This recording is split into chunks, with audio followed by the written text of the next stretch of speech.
Iran America Israel সংঘাত দীর্ঘ হলে বাংলাদেশের উপর সরাসরি ও পরোক্ষ দুই ধরনেরই বড় প্রভাব পড়তে পারে।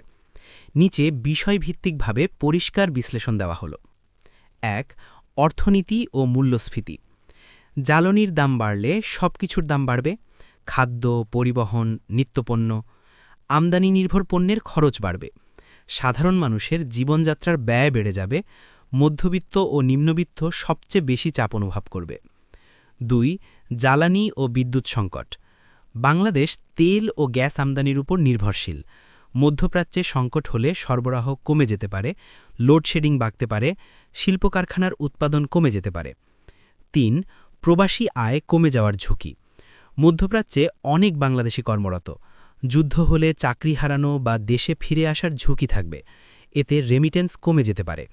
দেশের বৈদেশিক মুদ্রার রিজার্ভে চাপ পড়বে। ৪. রপ্তানি খাতের ক্ষতি, বিশেষ করে গার্মেন্টস।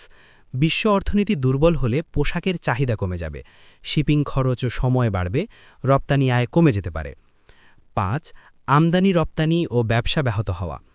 গুরুত্বপূর্ণ সমুদ্রপথ হরমুজ স্ট্রেইটে ঝুঁকিতে পড়লে পণ্য পরিবহন ব্যাহত হবে, আমদানি বিল বাড়বে, ব্যবসায়ীদের খরচ বেড়ে যাবে।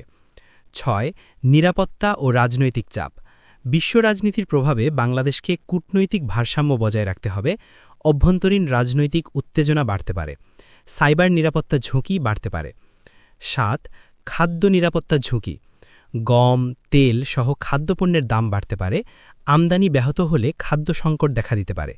দরিদ্র মানুষের খাদ্য নিরাপত্তা হুমকির মুখে পড়বে। ৮. শিক্ষা ও ভবিষ্যৎ কর্মসংস্থানে প্রভাব। অর্থনৈতিক চাপের কারণে শিক্ষার্থীদের পড়াশোনায় ব্যাঘাত ঘটতে পারে, চাকরির বাজার সংকুচিত হতে পারে, নতুন বিনিয়োগ কমে গেলে কর্মসংস্থান কমে যাবে। সারসংক্ষেপ: বাংলাদেশের জন্য সবচেয়ে বড় ঝুঁকিগুলো হবে দাম বৃদ্ধি, জ্বালানি সংকট, রেমিট্যান্স কমে যাওয়া, রপ্তানি ও ব্যবসা ক্ষতি। অর্থাৎ সরাসরি যুদ্ধ না হলেও বাংলাদেশের অর্থনীতি ও সাধারণ মানুষের জীবনযাত্রায় বড় চাপ তৈরি হবে। এই ধরনের বৈশ্বিক সংকট ইরান আমেরিকা ইসরায়েল সংঘাত মোকাবেলায় বাংলাদেশ যদি আগে থেকেই প্রস্তুতি নেয় তাহলে ক্ষতি অনেকটাই কমানো সম্ভব। নিচে সরকার, ব্যবসা ও সাধারণ মানুষের করণীয় আলাদা করে বাস্তবসম্মতভাবে তুলে ধরা হল। ১. সরকারের করণীয়: জ্বালানি নিরাপত্তা বাড়ানো, তেল ও গ্যাসের স্টক বাড়ানো, বিকল্প উৎস যেমন এলএনজি বা নবায়নযোগ্য শক্তি বাড়ানো, খাদ্য মজুদ নিশ্চিত করা, চাল, গম, তেল এসবের সরকারি মজুদ বাড়ানো, টিসিবি এর মাধ্যমে কম দামে সরবরাহ বাড়ানো, রেমিটেন্স রক্ষা, প্রবাসীদের নিরাপত্তা ও চাকরি ধরে রাখতে কূটনৈতিক উদ্যোগ, নতুন শ্রমবাজার খোঁজা, এশিয়া, ইউরোপ। অর্থনৈতিক স্থিতিশীলতা, ভর্তুকি ও সামাজিক সুরক্ষা কর্মসূচি বাড়ানো, ব্যাংক ও বৈদেশিক মুদ্রা ব্যবস্থাপনা শক্তিশালী করা। ব্যবসা ও শিল্প খাতের প্রস্তুতি: সরবরাহ চেইন, সাপ্লাই চেইন বৈচিত্র্য, এক দেশের উপর নির্ভর না করে বিভিন্ন দেশ থেকে কাঁচামাল আনা, বিকল্প জ্বালানি ব্যবহার, সোলার, জেনারেটর বা বিকল্প শক্তি ব্যবহার বাড়ানো, খরচ নিয়ন্ত্রণ, অপ্রয়োজনীয় খরচ কমানো, উৎপাদন দক্ষতা বাড়ানো, নতুন বাজার খোঁজা, ইউরোপ বা আমেরিকার বাইরে নতুন রপ্তানি বাজার তৈরি করা। সাধারণ মানুষের করণীয়: খরচ পরিকল্পনা, বাজেটিং, অপ্রয়োজনীয় খরচ কমানো, সঞ্চয়ের অভ্যাস তৈরি করা, জ্বালানি ও বিদ্যুৎ সাশ্রয়, বিদ্যুৎ কম ব্যবহার, সম্ভব হলে বিকল্প যেমন সাইকেল, পাবলিক ট্রান্সপোর্ট ব্যবহার, জরুরি খাদ্য মজুদ, প্রয়োজনীয় খাদ্যপণ্য সীমিত পরিমাণে সংরক্ষণ, দক্ষতা উন্নয়ন, নতুন স্কিল শেখা, আইটি, ফ্রিল্যান্সিং, আয় বাড়ানোর বিকল্প পথ তৈরি করা।